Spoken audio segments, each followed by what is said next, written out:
Eat Marvels, changing the way world eats by Tenali Double Horse.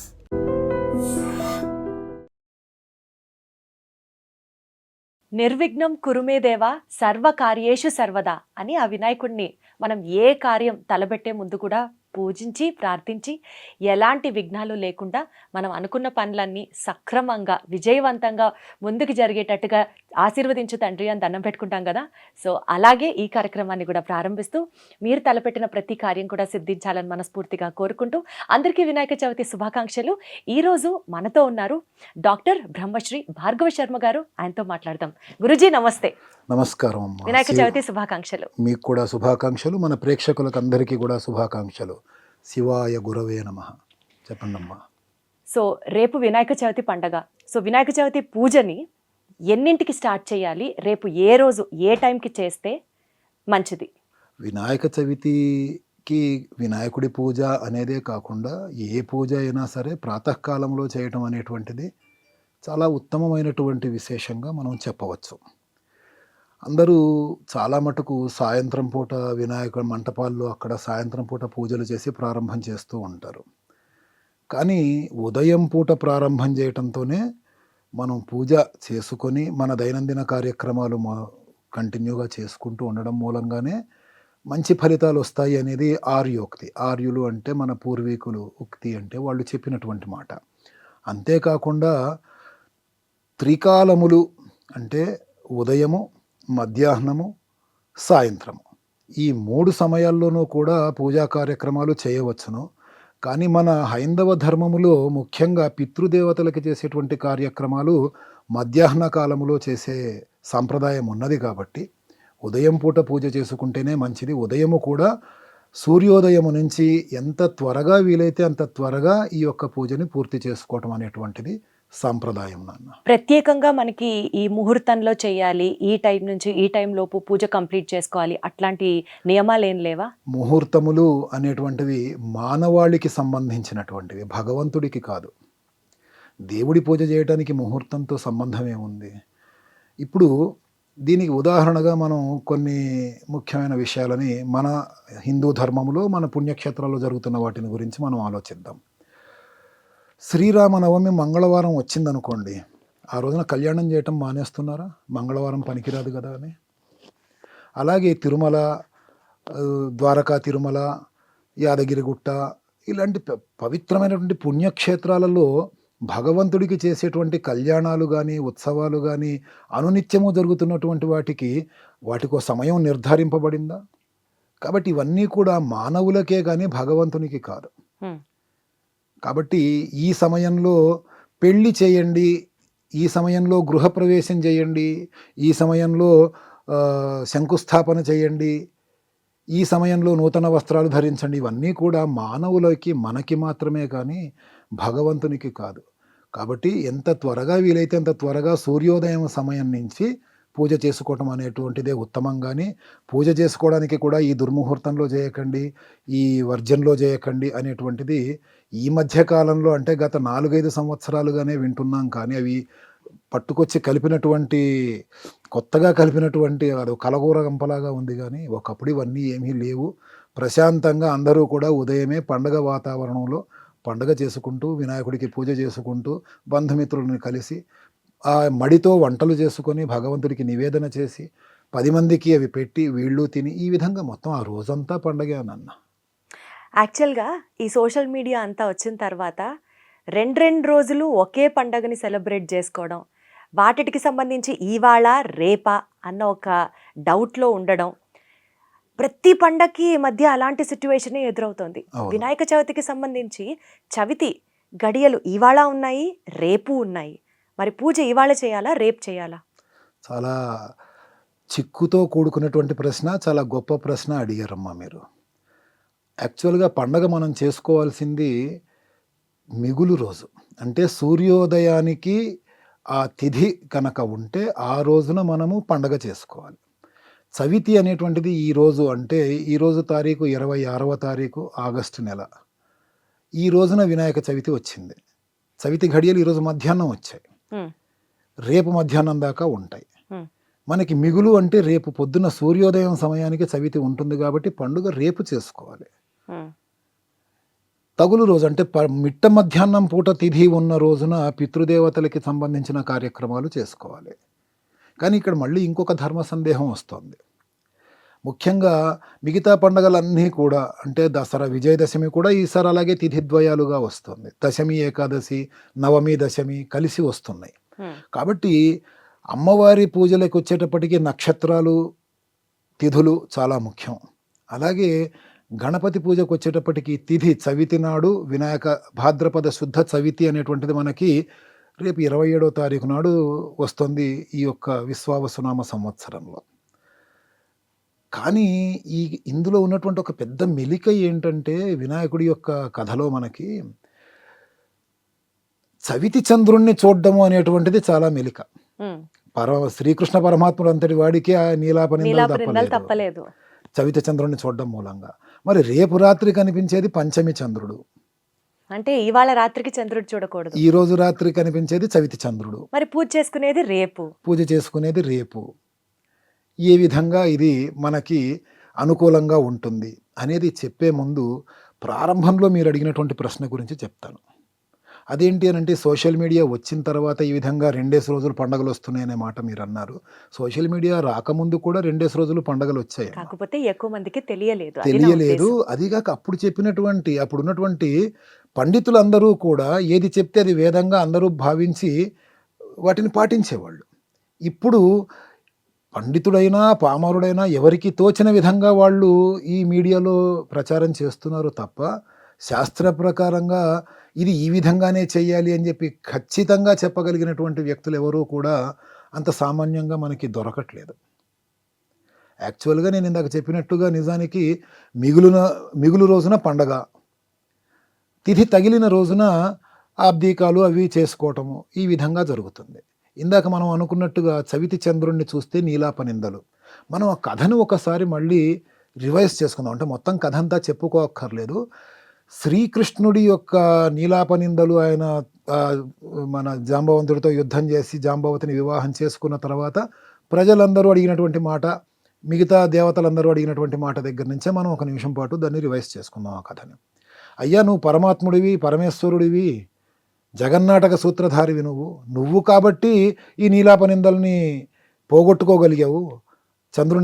Chavithi చంద్రుడిని చూసినటువంటి దోషం ఏదైతే ఉందో ఆ దోషానికి వచ్చిన నీలాపనిందల్ని పోగొట్టుకోగలిగావు. మరి సామాన్య మానవులమైనటువంటి మేము ఎలా పోగొట్టుకుంటామని వాళ్ళందరూ అడిగితే శ్రీకృష్ణుడు వరం ఇస్తాడు. ఏం వరం ఇస్తాడు? ప్రతి చవితి చంద్రుణ్ణి చూస్తే వచ్చేటువంటి దోషమే అప్పుడు ఉండేది. ఉమ్, అప్పటి నుంచి ఆయన ఏమంటాడంటే మొత్తం 12 నెలల్లో వచ్చేటువంటి 24 చవితులలో కేవలము భాద్రపద శుద్ధ చవితి నాడు మాత్రమే వినాయకుడు శపించాడు కాబట్టి ఆ ఒక్క చవితికి మాత్రమే దోషం ఉంటుంది, మిగతా చవితులకి దోషం లేదు అనేది చెప్పటమే కాకుండా ఉమ్, ఎవరైతే ప్రమాదవశాత్తు చవితి చంద్రుణ్ణి చూస్తారో, ఉమ్, చవితి చంద్రుణ్ణి చూడడం అంటే ఎప్పుడు చూస్తారు? చీకటి పడ్డాకేగా. అంతే. వాళ్ళు యథావిధిగా గణపతిని పూజించి ఈ యొక్క శమంతకమణికి సంబంధించినటువంటి కథ, శ్రీకృష్ణుడు జాంబవతిని వివాహం చేసుకున్నటువంటి కథ, వినాయకుని యొక్క జననము, ఆయన శపించినటువంటి విధానము, ఈ కథని విని అక్షింతలు తలపై జల్లుకుంటారో వాళ్ళకి ఆ దోషం ఉండదు అని వరం ఇచ్చాడు. కాబట్టి చవితి రోజున మనం వినాయకుడికి పూజ చేసుకొని పొరపాటున చంద్రుణ్ణి చూసినా, చవితి చంద్రుడు ముందు రోజు రాత్రి వస్తే ఆ సమయంలో చంద్రుడిని చూసి తెల్లవారి మళ్ళా వినాయక చవితికి గణపతికి పూజ చేసుకొని మనము అంటే ఈసారి వచ్చినట్టుగా ముందు చవితి చంద్రుడు ఆ తర్వాత వినాయక చవితి పండగ వస్తే ఆ విధంగా చేసినా కూడా పెద్ద తేడా ఏమీ లేదు. అమ్మయ్య. అది సో ఇప్పుడు టెన్షన్ ఉండదు అయితే. కాబట్టి పొరపాటున చవితి చంద్రుడిని చూస్తే, కావలసుకొని చూస్తే కాదు, పొరపాటున పొరపాటున. చవితి చంద్రుడిని గనక చూస్తే తెల్లవారి పండగ చేసుకొని ఆ యొక్క కథ చదువుకొని ఆ శ్రీకృష్ణ పరమాత్ముణ్ణి ఆ వినాయకుడిని తలుచుకొని ఆ 2 అక్షంతలు తల మీద వేసుకొని నీలాపనిందల పాలు కాకుండా చేయి తండ్రి అని చెప్పేసి దండం పెట్టుకోవాలి. ఇక్కడ సామాన్యంగా ఈ మధ్యకాలంలో ఏమవుతుందంటే నీలాపనిందలు అంటే చేయని తప్పుకి మనము చెడ్డ పేరు తెచ్చుకోవడం. ప్రజలందరూ కూడా మనల్ని ఇలా చేశాడు అలా చేశాడని చెప్పి శ్రీకృష్ణుడి గురించి ఆయన చేయని దొంగతనం ఆయన మీద ఏ విధంగా అయితే నెట్టబడిందో ఆ విధంగా జరగకూడదు అనేది. కానీ తప్పు చేసి కూడా సంఘంలో ఎవరు నా గురించి తప్పుగా అనుకోకూడదు అని అనుకునేటువంటి వాళ్ళే ఎక్కువైపోయారు. అవి నీలాప నిందలు కాదు, అవి నిందలే. గురుగారు, వినాయక చవితి అంటే పూలు, పళ్ళు, పత్రి, డెకరేషను, పాలవల్లి ఇవన్నీ చాలా సరదాగా పిల్లలు, పెద్దవాళ్ళు అందరూ కలిపి జరుపుకుంటారు. మీరిందాక అన్నట్లుగా చక్కగా నిష్టతో, భక్తితో స్నానం చేసి చక్కగా దేవుడికి దండం పెట్టుకోవడం, ఇదంతా మనం ప్రతి ఇంట్లో పండగ అంటే రెగ్యులర్గా కనపడే వాతావరణమే. వినాయక చవితికి సంబంధించి పత్రి ఏదైతే మనం పూజకి వాడతామో, పూలు ఎక్కడి నుంచి అయితే తీసుకొస్తామో, వివిధ రకాల పూలు, పళ్ళు, ఆ పాలవల్లికి మనం అన్నీ వేలాడదీసేవి రోడ్డు మీద ఇష్టం వచ్చినట్లుగా అమ్ముతూ ఉంటారు. వాళ్ళ దగ్గరికి వెళ్ళి మనం కొంటూ ఉంటాం. కాళ్ళతో తొక్కుతూ ఉంటారు, దుమ్ము, ధూళి, వాటి దగ్గరికి వెళ్ళి మనం కొనుక్కుంటూ ఉంటాము. ఇలాంటి సామగ్రితో చేసిన పూజకి విలువ ఉంటుందా? అవేమీ లేకుండా చక్కగా ఇంట్లో మనకి నార్మల్ రకాల పూలు దొరుకుతాయి అనుకుందాం ఫర్ ఎగ్జాంపుల్, లేదా రోజా పూలు, అదే ఎవరి స్థాయి స్తోమతకు తగినంత, కేవలం వాటితో చేస్తే అంటే తులసాకులు పెట్టి పూజ చేసినా పత్రి కిందే విలువ అవుతుందా? లేకపోతే ఇవన్నీ ఫాలో అయితేనే అది వినాయక చవితి పండుగ అవుతుందా? వినాయకుడికి పత్రి పూజ అనేటువంటిది చాలా ప్రధానం అమ్మ. ఎందుకంటే ఆయనకి ఈ పత్రి, ఆకులు, అలములు అంటే చాలా ఇష్టం కాబట్టి. మీరు అన్నట్టుగా ఈ రోడ్ల మీద తొక్కిసలాటలో పడేసినటువంటివి అయితే వాడకూడదు. కానీ ఒక శాస్త్ర ప్రకారంగా ఆకులకి, అలమలకి ఎటువంటి దోషము లేదు అనేటువంటిది ఒక మాటగా చెప్తారు. ఉదాహరణకి మన మారేడు పత్రి ఉంటుంది. ఒకసారి మనం ఒక 3 ఆకులు ఉన్నటువంటి దళాన్ని తీసుకొని భగవంతుడికి పూజ చేస్తే మళ్ళీ దాన్ని నీళ్ళల్లో తడిపి మళ్ళీ ఆ విధంగా కొన్ని లక్షల సార్లు ఒకే దళాన్ని మనము పూజ చేయవచ్చు. అలాగే ఈ వినాయక చవితి విషయంలో ఈ పత్రి అండ్ ఈ యొక్క మట్టి బొమ్మలు ఏవైతే మనకి బంకమన్నుతో తయారు చేసినటువంటి విగ్రహాలు చేయటం, ఇవన్నీ కూడా ఆచారంగా ఎందుకు వ్యవహరింపబడ్డాయంటే, ఇప్పుడంటే ఈ నగరములో మనకి పత్రి అంతా దొరకట్లేదు కాబట్టి చుట్టుపక్కల ఊళ్ళ నుంచి ఆ పత్రిని కలెక్ట్ చేసి పట్టుకొచ్చి వాళ్ళు పడ్డ శ్రమకి ఎంతో కొంతకి కాస్త మాకు కూడా ఆధారంగా ఉంటుంది కదా అని అమ్ముకునేవాళ్ళు.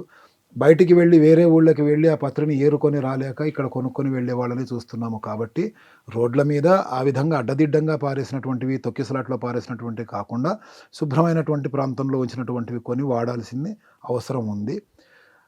భగవంతుడికి పత్రం, పుష్పం, ఫలం, తోయం యావచ్చక్తి అంటే యథాశక్తి పూజ చేయమనే చెప్తున్నారు. కానీ అప్పులు చేసో లేకపోతే మనతోని కానివి కూడా ఏ విధంగానైనా సంపాదించి చేయడము అనేటువంటిది అనట్లా. పత్రము కానీ, పుష్పము కానీ, ఫలము కానీ ఇవేవీ లేకపోతే ఆఖరికి తోయము అంటే నీరు. ఓ దోసిలతో నీళ్లు తీసుకొని స్వామి ఇవి మాత్రమే నేను మీకు ఇవ్వగలుగుతున్నాను అని చెప్పి అనుకున్నా కూడా పూర్తి ఫలితం వస్తుంది. కాబట్టి ఈ పండగ మాత్రమే కాదు, ఏ పండగ అయినా సరే మన శక్తి కొద్దీ మాత్రం చేసుకోవాలి. కానీ మనకి శక్తికి మించి మాత్రం మనం చేయటానికి వీలు లేదు. అలాగే మీరు అన్నారు ఇందాక తులసి దళం పెట్టినా కూడా ఫలితం వస్తుందా అని. మన శక్తి కేవలం తులసి దళం మాత్రమే పెట్టేంతటి శక్తి అయితే అదొకటే పెడదాం, ఆయన తప్పకుండా స్వీకరిస్తాడు. తులసి దళానికి ఎంత మహిమ ఉందో శ్రీకృష్ణుని యొక్క తులాభారం విషయంలో ప్రజలందరూ కూడా గుర్తించిందే. మొత్తం ఆస్తులన్నీ కూడా ప్రజలందరి ఆస్తులు కూడా వేసినా తూగనటువంటి పరమాత్ముడు ఒక్క తులసి దళాన్ని భక్తితో సమర్పిస్తే ఆ తులసి దళం యొక్క బరువుకి సరితూగాడు. కాబట్టి మన దేవుళ్ళకి సంబంధించి, మన పద్ధతులకి సంబంధించి, మన ధార్మిక విషయాలకి సంబంధించి చాలా సులువైనటువంటి విషయాలని మాత్రమే చెప్పడం జరుగుతోంది, కఠినమైనటువంటి విషయాలు కాదు. వాటిని కఠినముగా మన ధర్మాన్ని మన నుంచి దూరం చేయాలి అని అనుకునేటువంటి వాళ్ళు, లేదా మన యొక్క ధర్మాన్ని ఉపయోగించుకొని వాళ్ళు మాత్రమే బాగుపడదామని అనుకుంటున్నటువంటి సో కాల్డ్ పండితులు, వాళ్ళు మనల్ని ఆ విధంగా తయారు చేస్తూ వచ్చారు. ఉదాహరణకి ఒక చిన్న ఉదాహరణ చెప్పి దీన్ని మనం పూర్తి చేద్దాం. ఈ సో కాల్డ్ పండితుల గురించి సత్యనారాయణ స్వామి వ్రతం గురించి మాట్లాడితే, ఆ వ్రతము భార్యాభర్తలు మాత్రమే కలిసి చేసుకోవాలి అని అందరూ చెప్తూ ఉంటారు. కానీ అదే కథలో ఆ యొక్క వైశ్య స్త్రీ, ఆమె కూతురు, వారి యొక్క భర్తలు చంద్రకేతు మహారాజు యొద్ద ఆయన చెరసాలలో బంధింపబడి ఉంటే వీళ్ళిద్దరూ ఇంట్లో వ్రతం చేసుకుంటే సత్యనారాయణ స్వామి అనుగ్రహం మూలంగా వాళ్ళు చెరసాల నుంచి విముక్తి పొందారు. అంటే వాళ్ళు చెరసాలలో ఉన్నారు, ఇక్కడి ఆడవాళ్ళిద్దరూ వ్రతం చేసుకున్నారు, ఫలితం వచ్చింది అని కథలో చెప్తున్నటువంటి పండితులు కూడా ఈ వ్రతం చేసుకోవాలంటే భార్యాభర్తలు ఇద్దరూ కలిసి కూర్చోవాల్సిందే అని చెప్పి చెప్తారు. ఎందుకు అనంటే ఆలోచించేంతటి సమయం కానీ, అర్థం చేసుకునేంతటి సమయం కానీ ముఖ్యంగా మన హిందువులకి చాలా దూరం అవుతుందనేది నా ఉద్దేశం అమ్మ. అర్థం చేసుకొని ఆలోచించడం మొదలెడితే మన హైందవ ధర్మం అంత సులువైనటువంటి జీవన విధానము, అంత పవిత్రమైనటువంటి జీవన విధానము ఎక్కడా మనం చూడలేము. కాబట్టి భగవంతునికి ఆ వినాయక చవితిలో మనం పెడుతున్నటువంటి ఈ 16 రకాల పత్రి ఏవైతే ఉన్నాయో అవి సాధ్యమైనంత వరకు మనము వెళ్ళి ఆ చెట్ల దగ్గర వాటిని సంపాదించి ఫ్రెష్గా తీసుకొచ్చి పూజ చేయటము. చెరువులోంచి శ్రావణ భాద్రపద మాసాల్లో వర్షాలు బాగా పడతాయి. ఎక్కడ లేని మట్టి చెరువుల్లోకి కొట్టుకొచ్చి చెరువులు పూడిపోతూ ఉంటాయి.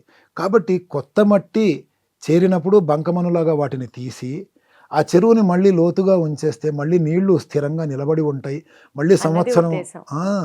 సంవత్సరం అంతా కూడా మనకి నీటికి కొదవ ఉండదు ఆ ఊరు మొత్తానికి అనే ఉద్దేశంతోని ఈ వినాయకుడి కోసం బంకమన్ను తీయడం కోసమైనా చెరువుని శుభ్రం చేస్తారు అనే ఉద్దేశంతో మన పెద్దవాళ్ళు ఈ విధమైనటువంటి పద్ధతుల్ని ఏర్పాటు చేశారు.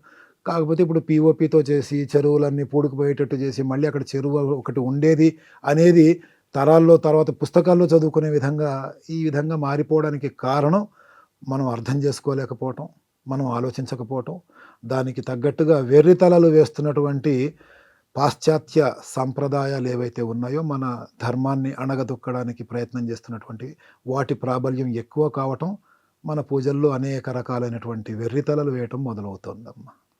చాలా చక్కగా క్లుప్తంగా అర్థమయ్యేటట్టు పొరపాటుని ఇవాళ చంద్రుడిని చూసినా నష్టమేం లేదు అన్నట్లుగా ధైర్యం చెప్తూ చాలామందికి సులభంగా పూజని ఎలా చేసుకోవాలో వివరించారు. ధన్యవాదాలు గురుగారు. శివాయ గురవే నమః.